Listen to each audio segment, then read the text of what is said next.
Sir, आपके भाई सेनाध्यक्ष बन रहे हैं, देश की कमान संभालेंगे, कैसा महसूस कर रहे हैं?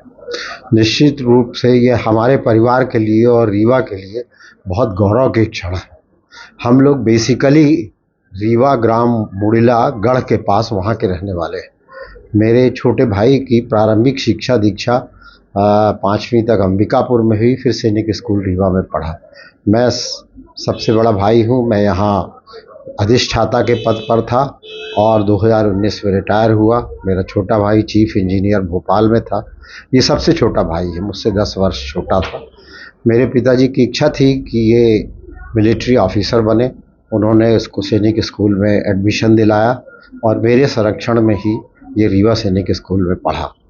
बाद में इसने एनडीए की अपने आप परीक्षा दी और उसमें अच्छे अंक प्राप्त करके 1984 में सेना में प्रवेश किया। तब से लगातार वो उन्नत करता रहा। आप सब लोगों की शुभकामनाएं से आज वो सेना के सर्वोच्च पद पर पहुंचा है। सर, आपको कब पता चला और कैसे माध्यम से ये जानकारी? पिछले महीने ऐसी आशा की जा रही थी कि वो सेनाध्यक्ष का पद लेगा, मगर ये चुनाव होने की वजह से और कुछ स्थिति स्पष्ट न होने के कारण 1 महीने बाद यह संभव हो पाया। और वो वाइस चीफ पिछले 6 माह से था। सेना का सबसे वरिष्ठतम ऑफिसर था। और कल शाम को हम लोग रात को टीवी देख रहे थे तो उसमें स्क्रीन में नीचे लिख कर आया, तब हमें पता चला। तब तक और लोगों ने भी देख लिया था और फिर मुझे फ़ोन पर सबने खबर की। निश्चित ही हमारे रीवा विंध्य प्रदेश के लिए ये एक बहुत गौरव की बात है, जबकि सेना के सर्वोच्च पद पर हमारे रीवा का और हमारे परिवार का सदस्य है।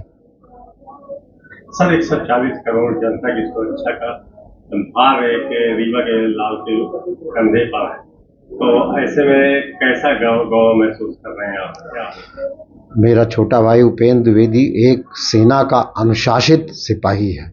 वह नॉर्थ ईस्ट हो चाहे नॉर्थ इंडिया हो, वो लगभग हर जगह पोस्टेड रहा। संयोग से उसकी पोस्टिंग बॉर्डर में सबसे ज़्यादा रही।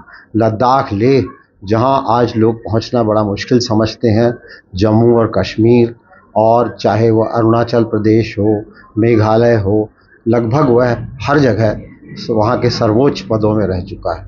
इसके अलावा उसने विदेशों में भी पीस कीपिंग फोर्सेस में भी काम किया है।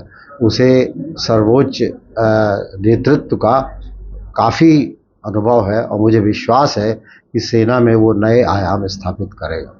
वो सेना में जाने की प्रेरणा कहाँ से मिली थी, कैसे? वो सिर्फ पिताजी ही हमारे थे जो कि इसके मूल उनकी सोच थी कि मेरा एक बच्चा डॉक्टर बने, एक इंजीनियर बने और एक मिलिट्री ऑफिसर बने। तो जैसे भी हो, ये पिताजी की इच्छा थी जिसके कारण ऐसा संभव हो पाया। निश्चित रूप से मेरे माता पिताजी ये उसकी सफलता के लिए सबसे ज़्यादा जिम्मेदार हैं।